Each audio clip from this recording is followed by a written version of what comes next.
to come all this way. You must be dying to begin. It won't be long now. So rest. Rest in peace. I'll be coming for you soon. Oh, very soon.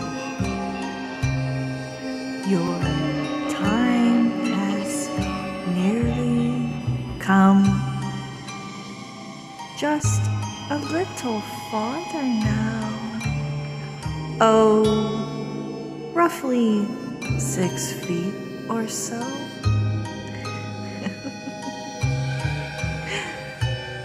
Oh, I'm sorry. Did I frighten you?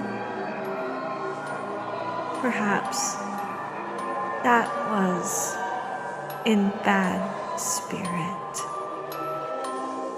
Try to stay lively. Your wait is at an end. Make yourself comfortable and take one last look behind you. If knowing what's behind you will make you feel any better. As for me, I like to be surprised. Time to cross over now. So step inside my library and welcome to Ghost Stories for Grown-ups.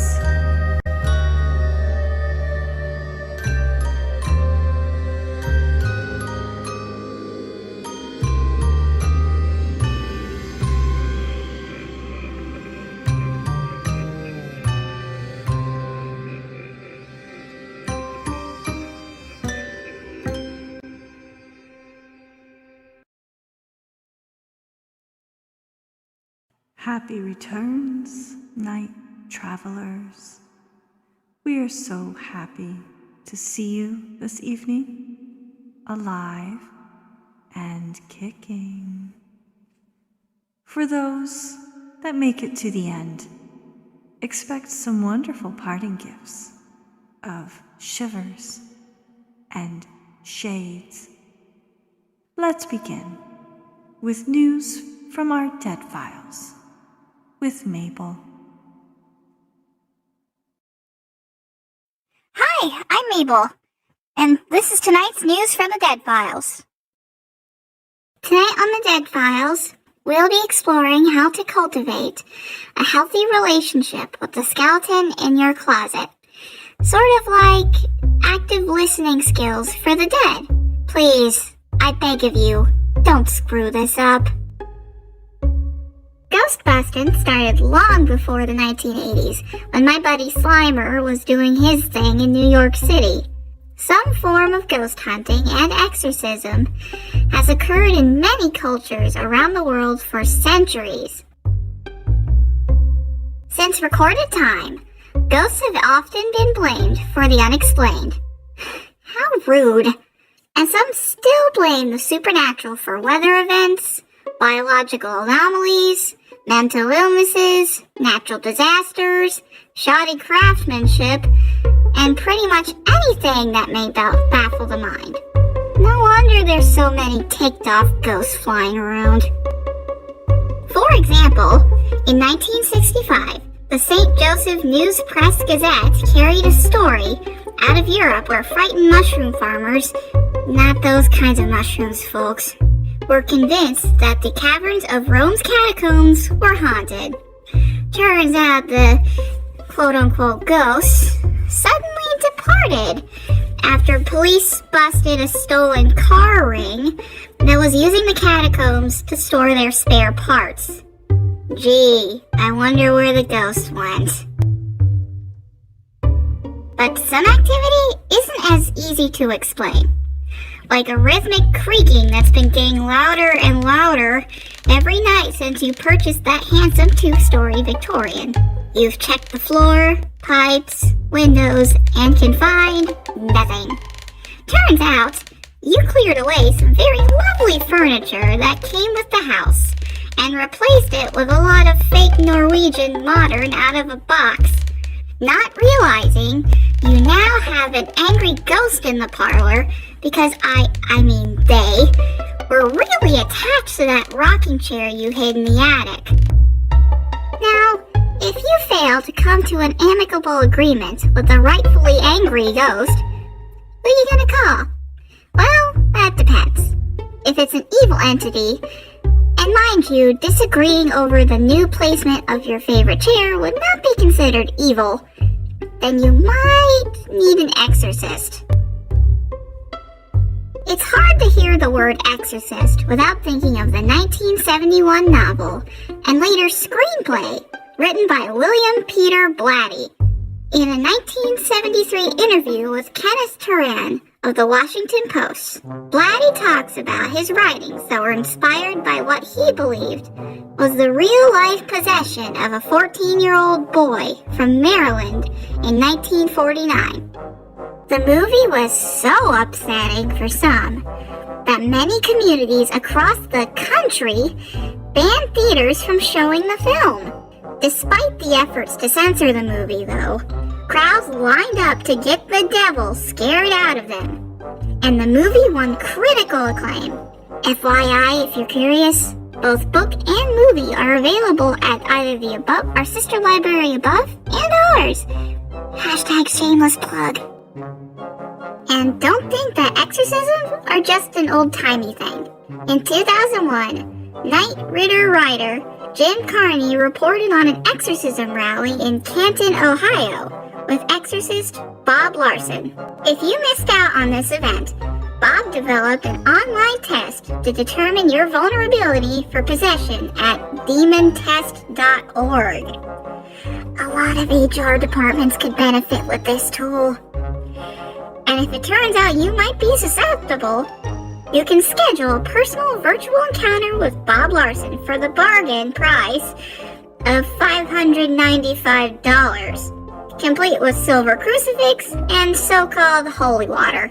But be warned, some exorcisms don't go as planned, like this 1950 debacle known as the Exorcism of Mrs. It. The ritual seemed to have worked at first, but after a few days, Mrs. It came back louder and angrier than ever. Yeesh!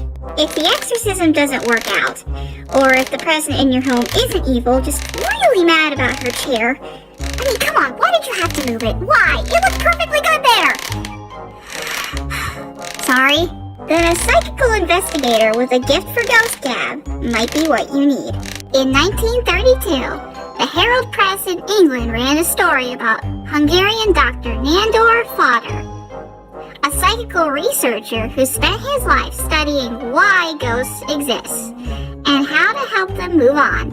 Fodor also believed that animals could haunt or be haunted as well, recounting the story of a man who threatened his family that when he died, he intended to possess the body of one of his beloved dogs.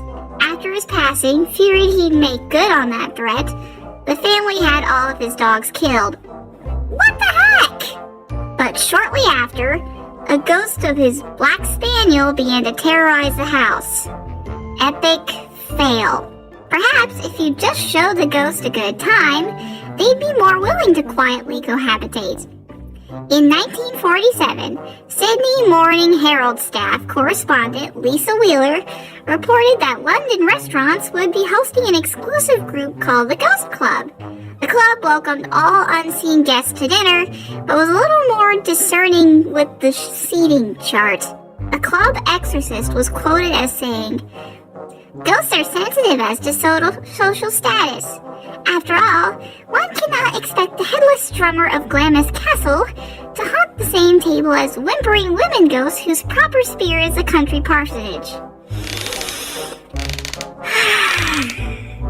Humans can be such idiots. If whining and dining doesn't appease your specter, and compromise is out of the picture, time to bring in a heavier hitter. Before the job title of Ghostbuster became part of the modern vernacular, the title was better known as Ghostbreaker, made popular in a 1909 play by Charles Goddard and Paul Dickey. The play was a farcical melodrama about, you guessed it, guests in a haunted house chasing ghosts. This play was adapted for film 4 times, with one of the more popular inceptions starring Bob Hope and Paulette Goddard. FYI, play and film's also available at the library. Aren't libraries the coolest thing ever? Did you know the library above even has ghost hunting kits? Check one out and say hello. Hey, Miss Director, are you sure our sockets aren't going to overload from all this plugging? Ghostbreakers weren't just the product of writers' imagination. In 1941, Mr. Edward Saint, former Harry Houdini associate, did some self-promotion by publishing his reports of ghost-breaking cases. In this promotion, Saint states that if you have a skeleton in the closet or a phantom in the parlor, don't move out. Get in touch with America's famous ghost chaser, Mr. Edward Saint. He makes a business of tracking down pesky spooks and making them behave. Well, to you, Mr. Saint, I say, bring it. Oh, I can't wait to give him a load of what I can do. Jab, jab, jab, uppercut. Oh, right, sorry. If the clash of spirits is too much to endure, and you're not willing to just put the dang rocker back in the parlor, turns out your house might be worth a pretty penny. Instead of a ghost breaker, call a realtor. In 1968, reporter Brian Dunning documented a haunted housing boom in England, particularly in Devon and Cornwall counties, with above-average ghost populations and a waiting list for stigmatized properties. Haunted houses were selling tens of thousands of dollars more than homes without ghosts, and dilapidated properties were selling well beyond their value, essentially making the ghost worth more that than the house. Wait, what?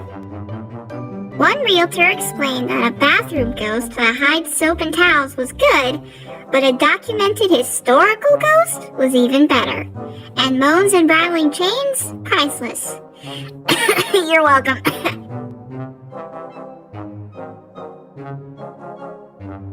That's all from the Dead Files, folks, where the truth is stranger than fiction, and I finally got my chair back. Don't let the door hit you on the way out. Thank you, Mabel. A devilish delight, as always. Now, please release your mind to the spirit world and welcome tonight's guest, Shane Hoffman, as he reads Treatment by J.A. Conrath from the short story collection Bloodlight 2, Overbite, read with permission of Simon & Schuster. And if you have plans to return home tonight, I suggest you get out of Mabel's chair.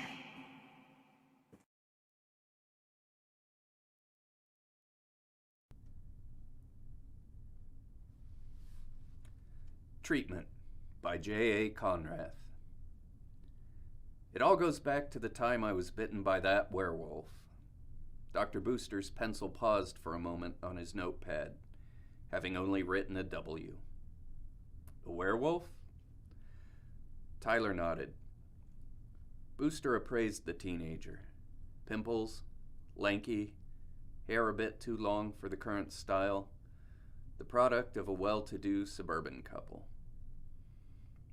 This is the reason your grades have gone down? Yeah, instead of studying at night, I roam the neighborhood eating squirrels. I see. And how do squirrels taste, Tyler? They go down dry. Booster wrote, "Active imagination," on his pad. "What makes you say you were bitten by a werewolf?"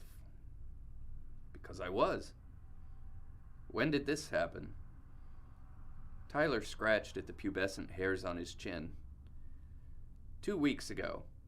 I was out at night burying this body." "Burying a body?" The boy nodded.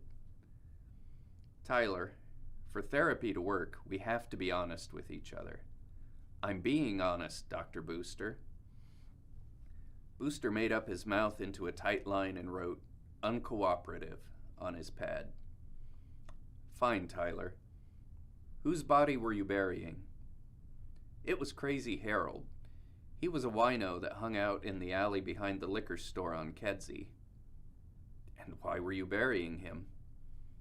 Tyler furrowed his brow. "I had to get rid of it. I didn't think digging a grave would be necessary. I thought they disintegrated after getting a stake in the heart." Booster frowned. "Crazy Harold was a vampire?" Tyler shifted on the couch to look at him.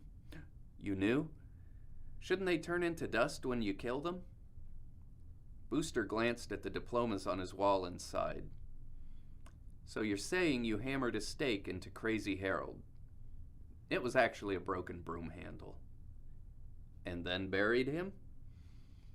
"In the field behind the house. And just when I finished, that's when the werewolf got me." Tyler lifted his right leg and hiked up his pants. Above the sock was a raised pink scar, squiggly like an earthworm. "That's the bite mark?" Tyler nodded. "It looks old, Tyler." "It healed fast. Your mother told me you got that scar when you were 9 years old. You fell off your bike." Tyler blinked and then rolled his pants leg back down. "Mom's full of shit." Booster wrote, "Animosity towards mother," on his pad. "Why do you say that, Tyler?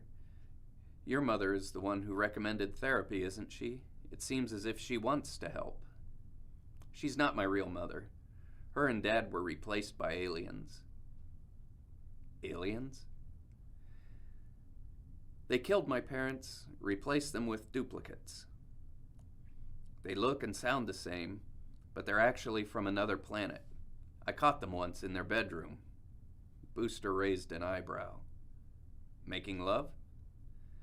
"Contacting the mothership. They're planning a full-scale invasion of Earth. But I thought you wanted to know about the werewolf." Booster pursed his lips. WWFD. He appealed to the picture of Sigmund hanging above the fireplace. The picture offered no answers. "Tyler, with your consent, I'd like to try some hypnotherapy. Have you ever been hypnotized?"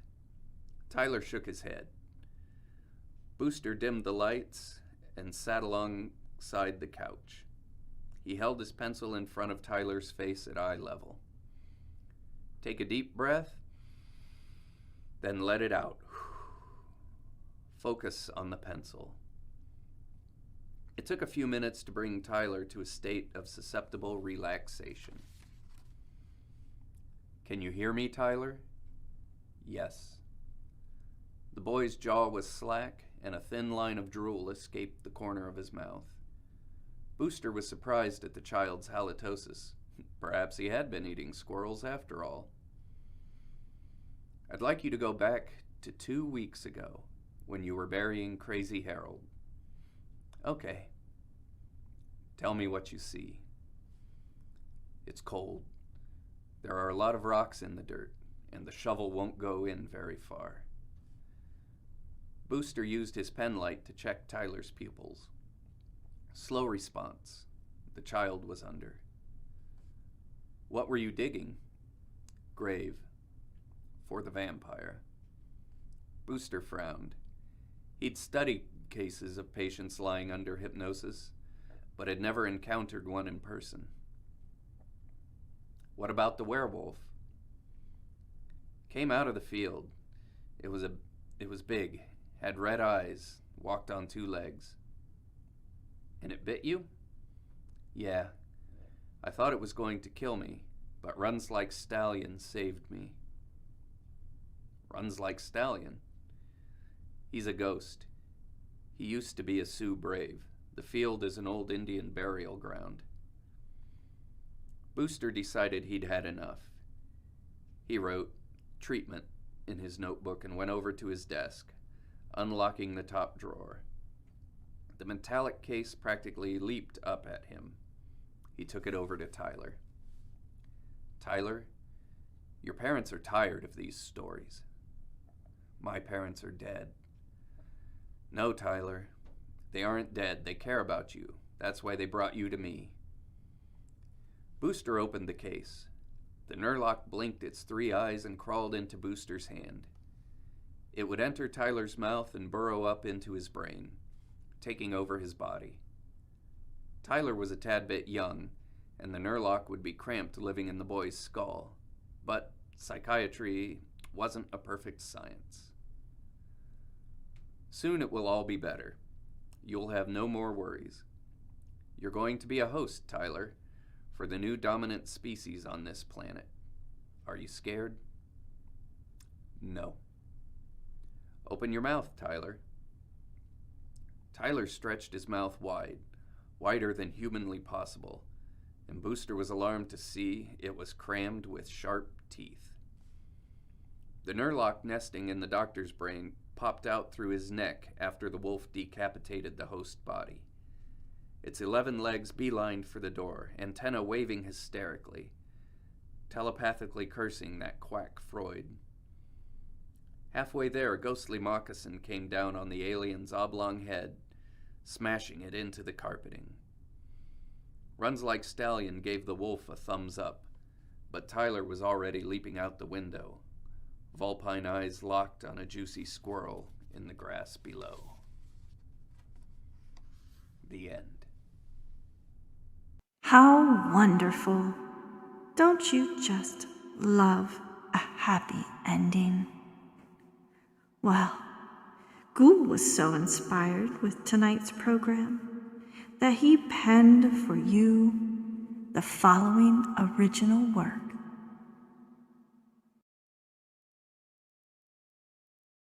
Ghost hunting, exorcisms, and a whole lot of nope. Before you start hunting, get a paranormal starter kit with not just technology, but a sweet black outfit. Because apparently colors are meant solely for the living. So, I see what you did there. And when you wear black, spirits seem more forgiving. Black pants, dyed hair optional, a shirt size of medium. Black tennis shoes or boots, and flashlights that are premium. Practice team posing right before you start. Looking dead serious, arms crossed, feet spread apart. With night vision cameras, mics to hear from afar, don't hesitate to say, "Get in the car, get in the car." Be sure the area is as dark as night, because hauntings don't happen in places with light. Remember when hunting these questions to try. Answer 5 questions: who, what, when, where, and why. But I'll add this statement when things get legit. That's a big bag of nope. Time to quit, time to quit. Possessions, stuff moving, and walls that will bleed. Houses whisper, "Get out," a creepy warning to heed. From children in cornfields, people touched by a spirit. While investigating ghosts, someone will say, "Did you hear it?" Spirits that are friendly, mischievous, or angry. Ghosts that teach lessons wearing chains that are dangly. Witches that were hung or burned at the stake are just as mad as you'd be to be killed, for goodness sake. Goblins, Ghostbusters, and exorcists. Bad TV shows and their findings I all dismiss. Holy water candles and language no one speaks. Floating beds, spinning heads, and pea soup vomit that reeks. Scary old ladies saying, "Go to the light." Class 5 full roaming vapors that fill us with fright. And whether the spirits are good, bad, or ugly, unless they are Casper, they're definitely not snuggly. So if you must hunt, get your junior starter pack. And let your friends know you might not be back. Before you pop the trunk or yell, "Let's get it on!" Grab clean underwear that you'll be able to don. For not all of us are angry or criminally insane. We just want the living to stay in their lane. Don't bother us, and we won't bother you. Go get videos of Sasquatch. That's something to view. Oh my. If Bigfoot calls, please tell him I'm out. Thank you, Ghoul. That was many words put together. Well done.